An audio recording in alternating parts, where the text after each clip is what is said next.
আসসালামু আলাইকুম। রেশমা রান্নাবান্নার ভিলেজ ফুড আবার নতুন রেসিপি নিয়ে আপনাদের সামনে চলে এলাম। আজকে আমি বানাবো চিকেন বাদাম বাহারি। দেখুন চিকেনের পিসগুলোকে আমি একটু ছোটো ছোটো করে কেটে নিয়েছি। এর মধ্যে আমি নুন দিলাম, এটা হচ্ছে সাদা গোলমরিচ পাউডার,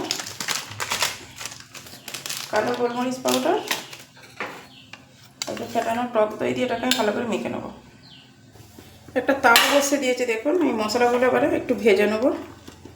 স্টার এনে নিয়েছি বড় এলাচ, লবঙ্গ, ছোটো এলাচ, গোলমরিচ, দারচিনি, শুকনো লঙ্কা আর একটু জায়ফল। আপনার কাছে জয়ত্রী থাকলে একটু দেবেন এতে। এবারে এর মধ্যে আমি কাজু বাদাম নিয়েছি, কাঠবাদাম নিয়েছি, দিয়ে দেবো। বাদামের পরিমাণটা একটু বেশি রাখবেন।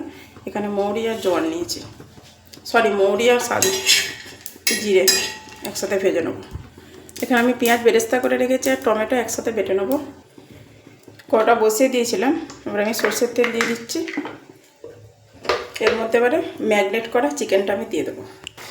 এবার এর মধ্যে আদা বাটা দিয়ে দিলাম, যে ভাজা মশলাটা বানিয়েছিলাম দিয়ে দিলাম কিছুটা, টমেটো আর পেঁয়াজের পেস্টটা দিয়ে দিচ্ছি। এতে আর একটু ফেটানো টক দই আমি অ্যাড করলাম। দেখুন চিকেনটা হয়ে গেছে। এবারে ওপর থেকে একটু আমি কসুরি মেথি একটু চিনি দিয়ে গ্যাসটা বন্ধ করে দেবো।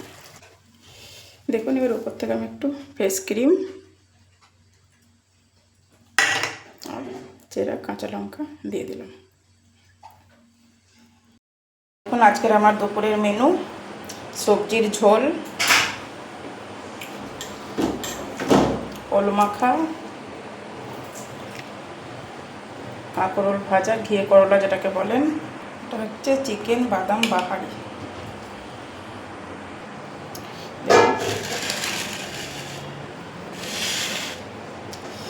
কেমন হয়েছে অবশ্যই কমেন্টে জানাবেন আজকের আমার মেনু।